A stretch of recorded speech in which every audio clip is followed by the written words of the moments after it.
Nous allons donc d'abord reprendre cette attitude du président de la République du Cameroun, candidat à l'élection présidentielle. Monsieur Paul Biya, c'était hier, après avoir accompli son geste citoyen, après avoir voté, il a accordé un tout petit entretien à Charles Ndongo. Nous suivons. Monsieur le président de la République, tout s'est bien passé.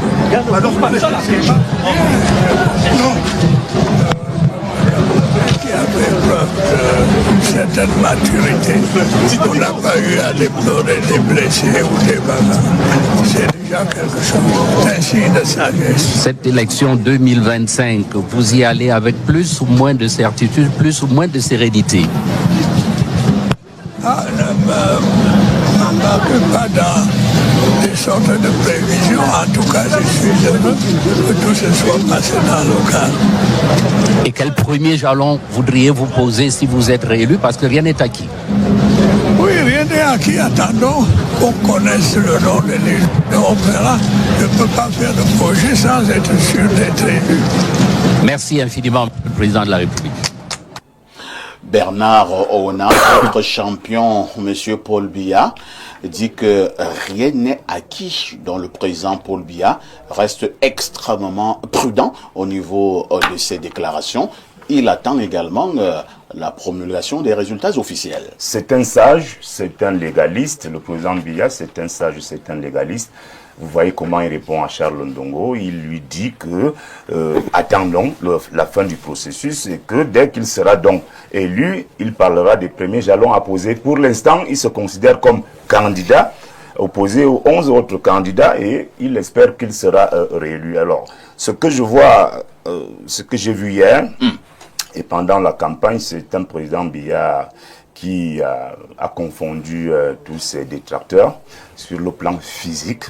J'ai vu le président Biya, 92 ans, plus solide, bon pied, bon oeil que certains candidats qui ont la soixantaine ou 80 ans. Et donc, M. Biya, debout à Maroua pendant près de 45 minutes pour faire son discours. Hier, là, vous voyez comment il répond avec beaucoup de lucidité. Il répond à Charles Ndongo. Et donc, ça nous inspire confiance. Nous attendons que le processus arrive à son terme et que le résultat soit proclamé. Je voudrais quand même profiter de la parole que vous me donnez pour rappeler au docteur Mbok, porte-parole du FSNC, que nous n'avons pas de choix que de tirer à boulet rouge sur M. Chiroma, qui a été de notre camp, parce qu'il a gouverné avec nous, avec le président Biya. Ailleurs, nous avons également vu des gens qui ont gouverné avec les autres, et qui sont allés à l'opposition et qui sont devenus les présidents de la République. Je suis d'accord. Nous avons le cas du Sénégal, avec par exemple Abdoulaye Wade. Je suis d'accord. Moi, je suis en train Pourquoi vous avez si mal? Je suis en train de dire que le président du FNC aujourd'hui, FSNC, qui est aujourd'hui le challenger principal de M. Biya, a fait du chemin. Il a été soutenu par une bonne frange de partis de l'opposition. Et pourquoi vous n'avez pas de choix que de tirer sur lui, comme vous l'avez dit? C'est ça? Nous tirons sur lui parce qu'il a été avec nous. Et c'est un péché d'avoir été avec vous? Non, en étant avec nous, il sait ce qu'il faisait. Et qu'aujourd'hui, si on le lui fait aussi, qu'il ne pleure pas beaucoup. Donc, il était porte-parole. Donc là-bas, c'est souvent un mariage vicié. Oui. Donc quand il était porte-parole du gouvernement, il faisait quoi? Il mentait comment? Il nous disait de mentir comment, nous de la presse. Quand il nous appelait, il disait ça. C'est de ça qu'il s'agit. Souffrez que je le dise ici sur le plateau. Vous savez que ce que nous faisons, c'est comme un mariage. Dans le mariage, là, vous êtes bien, là, vous dormez bien, vous sentez bon la nuit. Le jour que ça a tchakala, comme on dit, mais surtout, donne-moi une seconde. Dans le mariage dont tu parles, est-ce que nous qui sommes dehors, nous acceptons qu'à la 30e année d'un mariage, quand vous décidez de divorcer, vous venez nous dire que vous divorcez parce que votre femme ne sait pas faire non, du tout. Alors, donc, parfait, ici, ce que je voudrais que les téléspectateurs qui nous regardent ce matin retiennent, c'est que nous avons fait du chemin, notre démocratie a fait du chemin. Ça, c'est ce qu'il faut déjà relever. Nous avons connu 17 élections, comme nous l'a rappelé le doyen, le grand frère Elimbi. Et aujourd'hui, l'élection d'hier est la preuve, la démonstration que le peuple camerounais devient de plus en plus mature en politique. il n'y aura rien. Les gens qui entretenaient la psychose là, allaient acheter les sacs de riz et autres, il n'y aura rien. Mais est-ce que ce n'est justement pas une preuve de ce que il fallait, ou alors il faut aussi acheter les sacs de riz, lorsque nous voyons par exemple ces camions de militaires, de gendarmes, de policiers, là, déversés dans des endroits. Est-ce que ce sont des signes de sérénité? Parfait, ici. Est-ce que ça n'encourage justement pas les uns les autres à aller acheter les sacs de riz? Parfait, ici, le premier effet de cette mobilisation, de ce déploiement des forces de défense est essentiellement dissuasif. Est-ce qu'on a forcément besoin de ça? Non, pas fait ici. Le si on s'accuse de rien, non, est-ce qu'on a besoin de ces cohortes de militaires et doit prendre des dispositions. Le pouvoir doit mettre des garde-fous. Parce qu'on ne sait jamais. Vous êtes bien dans votre tête. Vous ne savez pas ce que les autres pensent. Les autres peuvent passer pour faire des procès en sorcellerie. Non, vous êtes bien dans votre tête. Est-ce que les 17 élections ont connu le même dispositif? Le grand frère peut répondre. Non, les 17 élections antérieures n'ont pas connu le même dispositif. Non, les 17 élections ont connu les mêmes dispositifs, sauf qu'à ce moment, vous étiez là-bas. Voilà. Et ce n'était pas mauvais qu'il en soit ainsi. Oui, quand on arrête M. Kamto, il y a 5 ans ou 7 ans, Monsieur Issa Chiroma est dans le gouvernement. Oui. Il n'a fait aucune intervention en solidarité de la maltraitance dont Kamto était victime. La supposée maltraitance. Vous avez fini de cultiver, récolter ce que vous avez cultivé. Je vais conclure en disant que, Docteur Mbong, je vais conclure en disant que moi, personnellement, je souhaite que les uns les autres soient davantage matures pour que, à la proclamation des résultats, que chacun reconnaisse s'il a échoué ou s'il a réussi. Même vous? Effectivement. Okay. Le président Biya, je vous ai dit que le président Biya, c'est un légaliste. Mais je vois mal comment un homme de 82 ans peut échouer à une élection quand il a un parti politique. Il a un parti politique fort. Il a un parti politique fort. Il a des hommes forts avec de gros moyens qui ont sillonné les 360 communes, les 360 arrondissements. Vous êtes sûr de votre victoire? Et ils sont toujours comme ça. Je ne peux pas le dire à la télé. Voilà ce que le président a dit. Est-ce qu'on ne dira pas que vous continuez dans la même arrogance? Non, on n'est pas arrogant, c'est une façon de parler. Nous félicitons M. Chiroma pour les efforts et pour le score ou les scores qu'il a fait. Parce que les bureaux de vote, les chiffres que moi j'ai en ma possession montrent que Chiroma a beaucoup travaillé et que les Camerounais n'avaient pas... Les Camerounais qui... Il a travaillé jusqu'où? Non, les Camerounais qui voulaient voter Kamto ont voté Chiroma. Ah bon? Tout simplement. Hein? Est-ce que les gens qui ont voté là... C'était en votre sanction? Est-ce que c'était en votre sanction? Donc, comme vous avez refusé, comment Kamto n'a pas vu son dossier validé, on va donc voter Chiroma. C'est compris. Donc, Chiroma n'a pas besoin de bomber le torse. Sous les Honoriolo, l'aspect sécuritaire, est-ce qu'on ne dira pas que le régime ou alors les pouvoirs publics sont dans leur rôle? Il faut des gendarmes, il faut des policiers pour sécuriser avant, pendant et après une élection. C'est en cela que je pense que c'est excessif d'accabler, comment il s'appelle, Paul Atangandji. C'est excessif de l'accabler parce que d'une manière ou d'une autre, il est dans son rôle. C'est pour ça que tout à l'heure, quand je prenais les métaphores de l'imam dans sa mosquée ou bien du prêtre qui a une chapelle qui doit dire la messe, et Paul Atangandji est ministre de l'administration territoriale. Ça veut dire qu'en réalité, le ministre de il est le ministre de l'Intérieur. C'est lui qui doit venir porter secours à Elekam, parce que Elekam, son rôle s'arrête à organiser le dispositif électoral. Il faut maintenant qu'il soit sécurisé pour qu'on n'ait pas... et même certaines restrictions des libertés, je suis d'accord, parce que si vous laissez les bistrots et que des gens boivent, n'est-ce pas, à une certaine heure, ils viennent faire, n'est-ce pas, le désordre dans un bureau de vote. N'est-ce pas, on accusera le ministre de l'Intérieur. Donc, en réalité, moi, je ne fais pas une fixation sur Atangandji. Mais je voudrais dire une chose aussi, c'est que, et vous l'avez, c'est que j'avais posé la question à mon ami Elimbi Lebé, savoir s'il est anarchiste de Souvarine dans le roman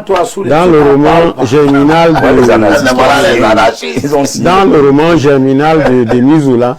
Mais je viens d'avoir ma réponse. Il l'est, parce qu'il vient de dire que les ayoïstes se sont rassemblés. Parce qu'il met tout le monde dedans, que ce soit Chiroma, Paul Biya et tout. Donc, il est souverain qui disait dans Germinal qu'il faut détruire tout ce monde, il en poussera un des meilleurs. Peut-être qu'en attendant que pousse un des meilleurs, celui de M. Elimbi Lobé, il faut qu'il comprenne aussi que nos conditions is permanent en anglais. Ça rappelle à quoi? Ça rappelle à dire que les gens travaillent pour le pays. C'est pour ça que je ne suis pas d'accord quand il dit qu'il était avec nous. Chiroma. Pourquoi est-ce que c'est seulement Chiroma? Bello Bouba est candidat à cette élection. La dernière fois que Bello Bouba participé à une élection présidentielle, c'était en 92. Il y en a eu combien après? Il n'a pas été candidat. Pourquoi est-ce que vous ne le citez pas? C'est incroyable. C'est incroyable.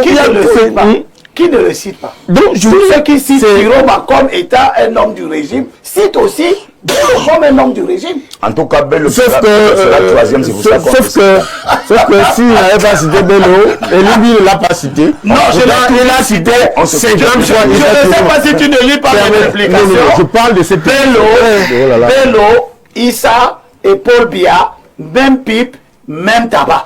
Merci. Hein. Vous avez assumé votre rôle d'anarchiste. Je ne suis pas anarchiste. Je suis plus dans le camp de ceux qui disent que notre lutte, lutte ne nous détermine qu'à faire notre choix. Les vieux amis qui sont de vous allez chuter. Merci beaucoup. Donc, je voudrais dire que dans cette affaire, et puis ce que je voudrais pas, c'est que les gens pensent, ou alors laissent croire sur un plateau aussi sérieux. C'est parce que nous sommes sérieux que le PDG nous a ajouté quelques minutes. Tout à fait. Qu'on dise que les Camerounais, le pourcentage des Camerounais qui auront voté Chiroma auront voté un homme dangereux. Ce n'est pas possible de le dire. Et c'est pour ça que je présente des excuses déjà aux téléspectateurs, parce que je suis sorti de mes gonds. Je ne pouvais pas tolérer les glissades dans la langue de l'Union. Ce n'est pas aujourd'hui que tu sors de tes gonds. Le président, quand tu sors de tes gonds pour des raisons illégitimes, s'il vous plaît, on te comprend. Oh là là, s'il vous plaît. Vous savez, M. Elimbi Lobé, parfait vient de vous le rappeler en citant le cas du Sénégal. Abdou Diouf a mis combien de fois Wade en prison? Wade a été son premier ministre et Wade est devenu le successeur de Abdou Diouf. Et pas dans le cadre de la collaboration. Wade a fait comment avec Macky Sall? Pas dans le cadre de la collaboration. Wade a fait comment avec Macky Sall? Mais Macky Sall a fini par le remplacer. C'est pour dire quoi?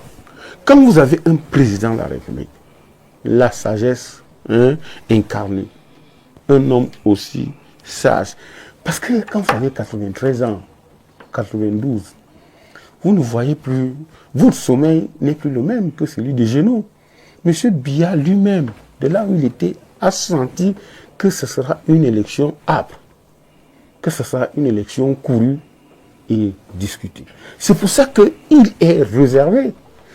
Certains autres, moi je le voyais dire, qui sont-ils par exemple? Mais M. Biya vous dit que les projections, c'est ce que vous voulez que je fasse, je ne peux pas le faire parce que nous sommes à une élection. Il faut que les Camerounais me donnent d'abord leur élection, leur voix, si je suis gagnant et je peux aller à telle ou telle chose. Donc cela nous amène à comprendre que le président de la République Biya lui-même, candidat pour qui certains arrogants, n'est-ce pas, de son parti, je ne vais pas citer mon voisin de gauche, lui donne un peu trop de suprématie. Il vous dit non. Très bien. Il vous dit non. Attendons les résultats des urnes. C'est compris. Parfait, je voudrais chuter. Chutons rapidement. Simplement en disant aux uns et aux autres, comme je l'ai dit, ce n'est pas les partisans de Kamto qui ont voté Chiroma. Parce qu'en 2018, il y avait le triomphe de l'abstention, il y avait presque 5 millions. Voilà. Aujourd'hui, dès l'entame de cette émission, je vous ai dit qu'il faut faire attention avec les abstenus de 2018. Forte participation des électeurs. Voilà, les abstenus de 2018, aujourd'hui, sont capables d'arbitrer cette élection. Et les abstenus de 2018 qui ont voté Biya et Chiroma ne sont pas forcément les partisans de Camp. Merci. Donc, essayons de faire un effort. Hier, à chaque fois, vous mangez dans toutes les soupes. Aujourd'hui, c'est Chiroma que vous mangez dans toutes les soupes. Finalement, c'est votre mariage là, votre mariage que vous amenez les gens. J'espère que ce n'est pas la loi du tout ou rien. Soit vous êtes avec moi, ou alors vous êtes contre moi. Encore que je vous dis parfait, je suis par là. No condition is permanent. Aujourd'hui, vous pouvez être l'opposant de quelqu'un. Demain, n'est-ce pas? Vous êtes avec lui, vous êtes allié. L'essentiel ici, et je souhaite que tout le monde le retienne, c'est que c'est la bonne gouvernance, c'est le Cameroun. Sauvons le Cameroun. Tant que les gens travaillent pour le Cameroun, ils ne sont ni pour X, ni pour Y. Parce que M. Biya partira, le Cameroun passera. Même si c'est Chiroma qui arrive, il partira, le Cameroun restera. Et je pars du côté de la messagerie pour prendre un message du plus 41. C'est un message de la Suisse. Monsieur Elimbi Lobé est très pertinent. Vous ne pouvez pas demander les résultats le lendemain d'une élection qui se voulait manuelle. Soyons sérieux. Une autre contribution ce matin. Que dit ce téléspectateur du plus 7 952, c'est la Russie. Bonjour parfait, Elimbi Lobé, tu es de mauvaise foi. Cette loi date de 2012 et nous sommes en 2025. Il y a eu évolution. Il est très facile de nos jours d'avoir les résultats en temps réel. Le monde évolue. Tu es jaloux parce que les autres ont réussi ou tu as échoué. Un autre message. Le code électoral date, le code de la route date de 1800, il est toujours en vigueur. Il appartient à la catégorie qui changeront les Bonjour, lois, parfait. Et là, c'est un message qui nous vient du Canada.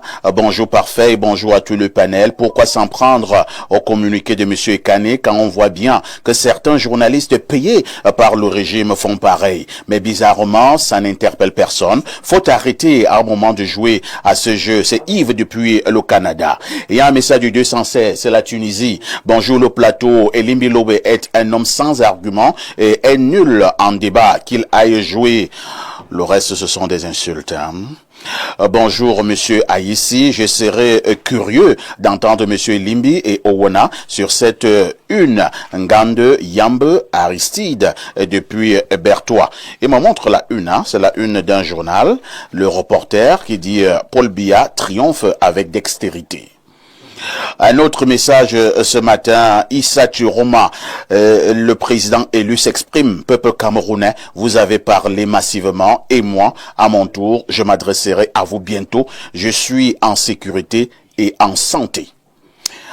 Merci.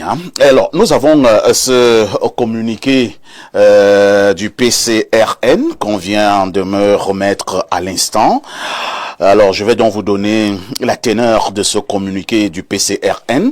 Après une impressionnante campagne électorale menée par les équipes du PCRN sur toute l'étendue du territoire national et dans la diaspora, le 12 octobre 2025, le peuple souverain s'est prononcé dans les urnes. Pendant que la sous-commission interne en charge de la collecte des procès-verbaux poursuit son travail, les Camerounais sont invités à la prudence vis-à-vis des résultats qui circulent dans les réseaux sociaux et qui ne sont revêtus pour l'heure d'aucune validité, et à la patience jusqu'à ce que le travail de compilation soit achevé par la sous-commission mise en place à cet effet d'une part, et d'autre part jusqu'à l'issue des sessions des commissions départementales de recensement des votes et de la commission nationale de recensement des votes au sein desquels tous les candidats sont représentés. J'appelle les Camerounais à ne pas céder à une précipitation entretenue par les addicts de la manipulation et de la division qui infestent